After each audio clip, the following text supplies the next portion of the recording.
перед тем, как я начну, ребят, хочу вас поблагодарить за 74 подписчика. Для меня это очень хорошо. И благодаря этому, что вы подписываетесь и оцениваете мои видео, вы делаете мотивацию для меня делать для вас новые видео. Но не будем медлить, приступаем к ролику. Что ж, всем привет, будущие воители, на связи Монтейл и же Кривохвост. И сегодня я решил сделать историю, точнее со сегодняшнего дня начинается такая рубрика у меня новая на канале, где я буду рассказывать историю моих персонажей. И если вы думаете, что я сразу буду рассказывать о своей ос, нет. Я расскажу сперва о некоторых персонажей, а потом расскажу про Кривохвоста. Потому что, как по мне, не надо сразу знать о своей ос, а надо сразу о других персонажах. Но это лично мое мнение. Однажды в племени теней у Красной Солнышки и у Черного Ворона родилась дочь, и они назвали ее Шипочка.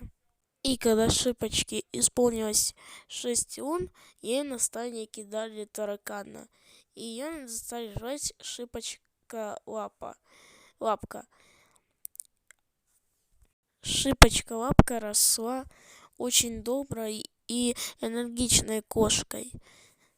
Также у нее был еще друг лучший, Сугроболап. Да, я взял скриншот из видео, потому что мне лень делать. И они очень хорошо дружили, несмотря ни на что. И Сугроболап был единственным, кто всегда поддерживал, защищал и понимал Шиполапку.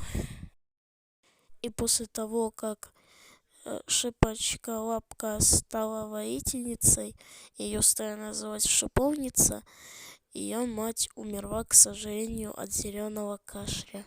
И после того, как Красное Солнышко умерла, Черный Ворон вообще перестал обращать внимание на Шиповницу из-за депрессии. И через некоторое время умирает предводитель племени теней, чье имя назвать не буду, потому что я его не помню. И перед тем, как умереть, он заключил союз с бродягами. И после его смерти Черныш стал овладевать не только бродягами, но и воинами племени теней. И однажды Черныш хочет завладеть племенем ветра, а потом и всеми племенами. И половина его поддерживает, а половину нет. И это в половине, которая не поддерживает его, была Шиповница и Сугроб. И Шиповница высказывается насчет этого, и потом начинается драка, и Черныш ослепляет Шиповницу и делает ей сильные раны.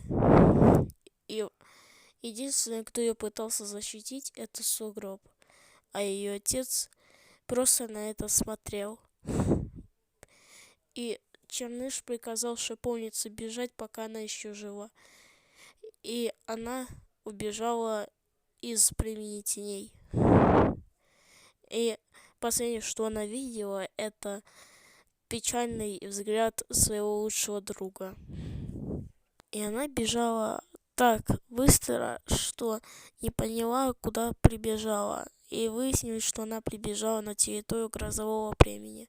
И там она потеряла сознание из-за того, что истекала кровью. И потом она очнулась в лагере грозового племени. Она вышла из палатки целителей, и к ней спустился предводитель и спросил, из какого она племени.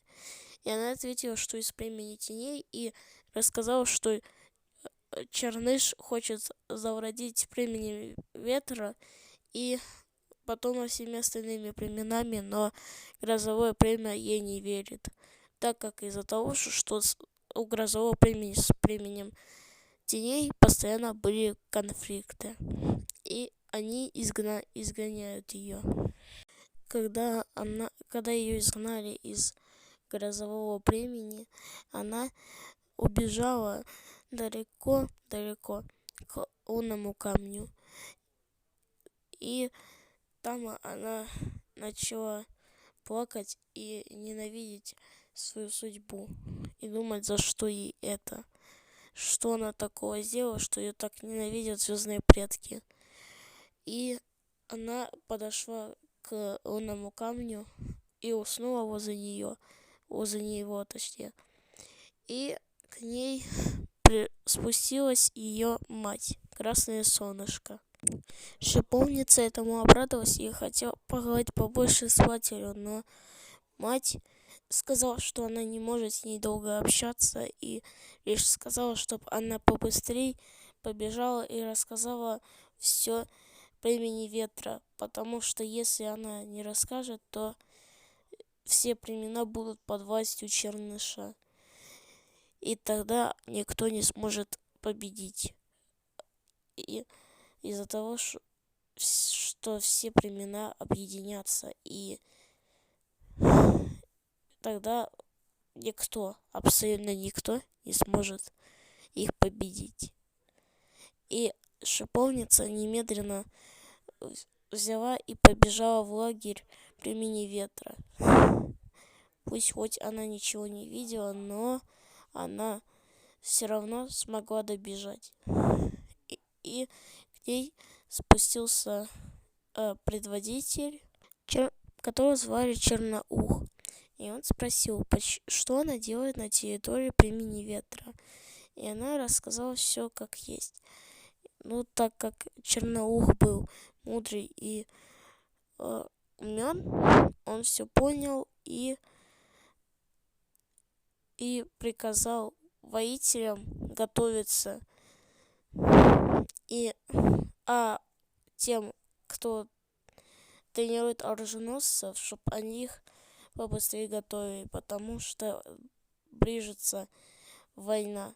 Если они не отвоевуют, то за племенем ветра последуют и остальные. Так и случилось. Ну, в смысле, что племя ветра, точнее племя теней напало на племя ветра. И после этой битвы шиповницу приняли в племя. И поскольку она была слепой, ее приняли в целители. В племени она познакомилась с многими другими, тем более из Гривохвоста. И вот однажды близился сезон голых деревьев, и шиповница пошла собирать травы, чтобы, если вдруг, вылечить кого-то в сезон голых деревьев. И когда она собирала травы, на нее накинулся какой-то странный кот. И выяснилось, что это был сугроб. И он очень обрадовался тому, что наконец-то нашел шиповницу. И шиповница тоже была этому рада. И он спросил, что она делает в племени ветра.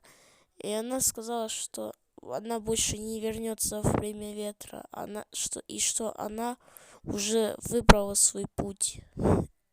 И то, что она решила стать целительницей, это тоже ее путь. И они не смогут быть вместе, как мечтали когда-то. Но сугроб это принял, поскольку у него доброе сердце, и он все понимает. Так сугроб тоже ушел в племя ветра. Что ж, ребят, на этом мое видео подходит к концу. И да, я вам хочу извиниться, я хочу перед вами извиниться, что вам приходилось слышать мое Просто я, как всегда, без сценария. Да, я, как всегда, не написал сценарий. и за вот эти просто и за вот эти как ветер я тоже извиняюсь. Ну, скоро, я думаю, у меня появится там комп и микрофон нормальный, и вы не будете больше слушать вот эти.